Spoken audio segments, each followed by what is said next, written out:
Alors, bonjour tout le monde. Je continue mon propos entre psychothérapie et spiritualité. On a commencé à définir la semaine dernière, ou il y a 2 semaines en réalité, ou il y a le mois dernier en fait, on a commencé à définir la psychothérapie comme une chose, une technique en fait, qui permet l'émergence d'un je au sein d'une crise. Alors, le moi est submergé par les complexes, par... c'est quoi, en fait, c'est quoi notre monde intérieur? Hein? C'est des émotions, c'est des humeurs, c'est des obsessions, c'est des fantasmes, c'est toutes ces choses-là qui bougent et qui sont, eux, des témoins de nos complexes. Et tranquillement, des fois, il y a tellement de pression intérieure qu'on est submergé par ça. Et ça permet déjà de préciser quelque chose. Au sens de la psychologie, au sens de la psychanalyse, le moi, c'est un terme technique. On n'est pas en train de parler d'égocentrisme, on est en train de parler du centre du champ de la conscience. C'est ce qui permet de dire « je », et vous en avez absolument besoin.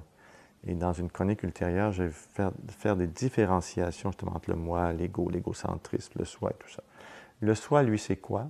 C'est au fond le centre de toute votre individualité, hein, de toute votre personne, conscient et inconscient ensemble. Et Jung comparait souvent le moi, qui est au centre du champ de la conscience, comme un îlot qui flotte à la surface de l'océan. L'océan étant l'inconscient qui brasse les contenus et tout ça. Et donc, c'est une image intéressante parce que ça montre aussi, dans une sorte d'écologie psychique, la place que Jung accordait véritablement au moi et à la conscience. Il ne trouvait pas que c'était ça qui était le champ général. Le champ général, c'est tout ce brassage-là de l'inconscient. C'est comme nous, la Terre, ou même le système solaire par rapport à tout le reste du système. Et moi, j'aime ça qu'on soit placé dans cette chose-là parce que ça montre comment le moi n'est pas tout-puissant, justement. Mais par contre, il est absolument nécessaire parce qu'en réalité, une personnalité qui n'a plus de moi, où le moi est éclaté, c'est comme si c'est un auto qui n'a plus de volant. On ne peut plus la conduire. Et je voudrais donner tout de suite 2 exemples de ça. Quand vous êtes en colère, quelqu'un peut vous dire, il est hors de lui. Et c'est vrai, vous êtes hors de quoi? Vous êtes hors des façons dont on vous connaît d'habitude, les façons dont vous vous comportez, les façons dont vous parlez d'habitude et tout ça. Par contre, même très, très en colère et hors de vous-même, hors de votre champ de conscience habituel, c'est ça qu'on pourrait dire, vous savez encore que vous êtes en colère. Et si vous ne le savez plus, on sait qu'on est dans un problème un petit peu plus profond. Si on compare ça maintenant à ce qui peut arriver à quelqu'un qui, sous le coup d'un éclatement, entre guillemets, psychotique, se réveille un matin, il se regarde dans le miroir et dit « Je suis Jésus-Christ ». Si la personne disait « Je me sens comme Jésus-Christ ce matin », on n'est pas en train de parler de psychose, on est en train de parler d'une sorte de petite folie des grandeurs momentanée, mais la personne sait, il y a un témoin, il y a un « je » qui est là, il y a un « moi ». C'est encore en relation avec le « moi ». Quand vous dites « Je suis Jésus-Christ »,« Je suis Jules César » ou « Je suis le pire des êtres que la terre ait porté », le plus grand pécheur, il y a un problème. Parce que là, il y a une identification totale. Et ça veut dire qu'il n'y a plus de témoin. Il n'y a plus de « je témoin », il n'y a plus de « moi témoin » et que la structure du moi a éclaté. Alors ça, en psychologie, on ne veut pas que ça arrive. On veut qu'au fond, que le moi reste là. On veut qu'il y ait quelqu'un qui soit au volant de la fameuse auto, puis qu'il y en ait un volant, et qu'on puisse dire, donc, je prends des directions, je prends des orientations. Et malheureusement, ça va être une source de tension constante pour un être humain. Et justement, une des signes de maturité psychologique, ça va être la capacité de soutenir la tension intérieure. Pas de s'en débarrasser, de la soutenir. Parce qu'il y a des conflits en nous des fois. Il y a un talent qui veut s'exprimer, mais il y a la vie à gagner, il y a les adaptations réalisées avec sa famille, ses amours. Et des fois même, vous vous sentez un peu en contradiction avec certains idéaux. Il y a une tension qui naît, et cette tension-là est très importante parce qu'elle vous informe qu'il y a quelque chose qui est un petit peu, qui est mal aligné, qu'il faut faire quelque chose.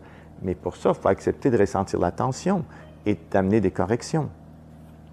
Dans ce sens-là, on pourrait dire que l'idée de tomber en amour, vous savez, quand on tombe en amour, il n'y a plus de tension, c'est tellement le fun, on connaît. Mais l'idée de tomber en amour, une fois pour toutes, de trouver un amour parfait, au niveau psychologique ou de la croissance psychologique, ce n'est pas si intéressant que ça. Tomber en amour, en faire l'expérience, et que le moi puisse devenir conscient de sa propre présence amoureuse. Ça, c'est intéressant. Parce qu'il se dit, tiens, mais dans le fond, quand je suis en amour, j'ai moins peur, je décide plus de choses, j'ai même plus d'énergie. Comment ça fait que je suis pas en amour plus souvent?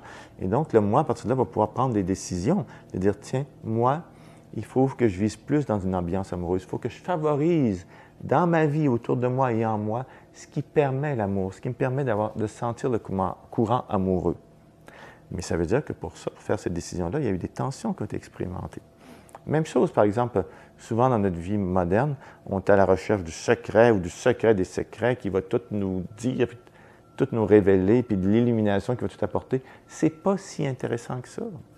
Ce qui est intéressant, c'est que peu à peu, vous appreniez à y aller, à ouvrir la porte de cette lumière-là, de cette illumination-là, que vous le trouviez le secret vous-même, mais qui n'ira pas sans ces tensions, sans ces douleurs, sans ces expériences, même ces erreurs, ces faux pas, et qui tous vont permettre justement des réalignements, des choix, des ajustements, si bien que c'est vous-même qui allez ouvrir la porte du secret, c'est vous-même qui allez ouvrir la porte de la lumière.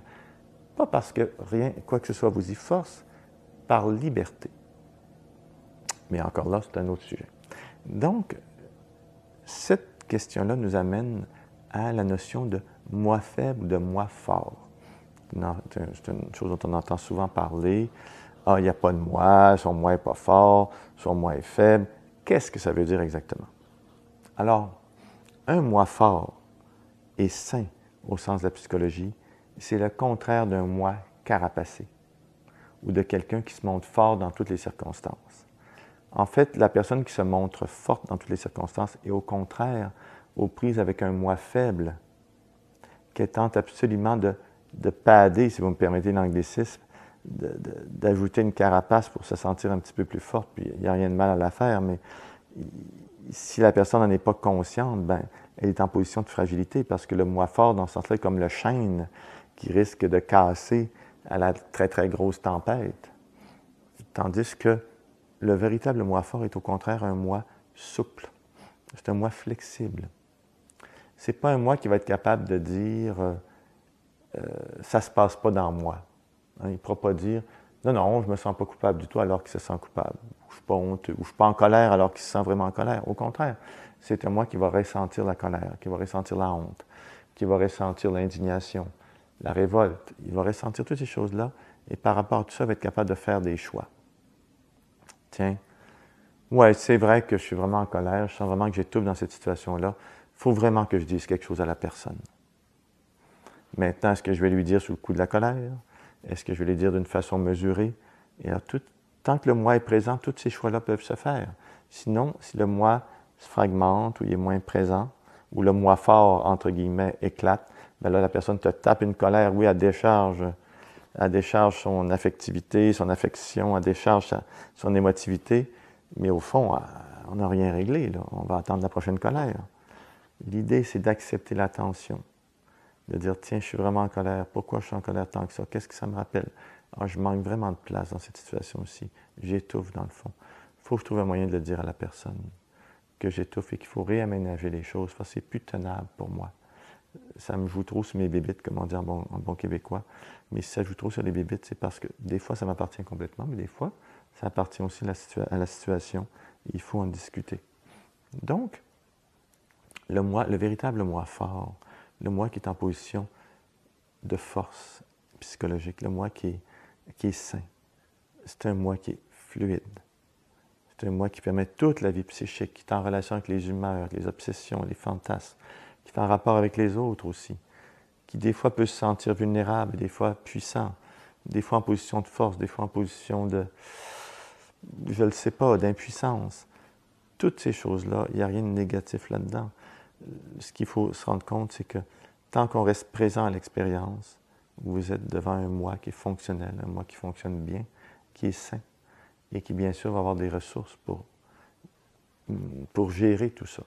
Des fois, il faut aller en psychothérapie, des fois, on lit quelque chose, des fois, on dessine quelque chose, des fois, on écrit quelque chose dans notre journal pour être capable de retrouver une position de stabilité intérieure par rapport à ce qui nous bouleverse. Mais tout ça sont des éléments du moi sain. Le moi sain, au fond, c'est comme le roseau qui plie, hein, mais qui continue de pousser, qui continue sa croissance. qui s'alimente, qui a de la ressource. Et je voudrais terminer ce petit bout de chronique-là pour dire au fond que tout l'enjeu, tant au niveau psychothérapeutique qu'au niveau spirituel, tout l'enjeu chez un individu, c'est d'aller peu à peu vers la maîtrise de ses états intérieurs, la maîtrise de ce qui se passe en lui et le choix de ce qui va le nourrir, de comment je vais me nourrir dans ma vie, comment je vais me ressourcer et comment je vais créer. Et bien sûr, là aussi, il y a des confusions parce que je pourrais dire, par exemple, aujourd'hui, je choisis de vivre dans la joie et tenter de passer ma journée dans la joie. Mais si je le fais en me séparant de ce qui me rend triste ou peu joyeux, je n'aurai rien atteint dans le fond. Mais ce qui est intéressant, c'est de se dire quand même, tiens, je vais vivre dans une ambiance de joie aujourd'hui, je vais favoriser ça. Et là, d'accepter ce qui se présente et qui va venir, entre guillemets, briser mon projet, mais qui va me renseigner fortement sur moi-même, sur mes ombres. Et je pense que c'est vraiment un des talents de Jung et un des fleurons de la psychologie jungienne d'avoir su dire il faut que les gens soient en contact avec leurs ombres. Mais on peut être en contact avec son ombre complètement submergé par elle, ou même à partir d'un projet de dire tiens, c'est la joie, c'est la lumière que je vais apporter dans ma vie.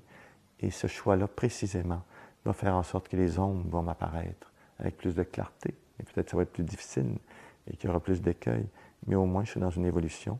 Mais la pierre d'angle de cette évolution, c'est que le moi demeure présent et qu'il accepte les tensions liées à une vie de croissance psychologique qui va vers une maîtrise.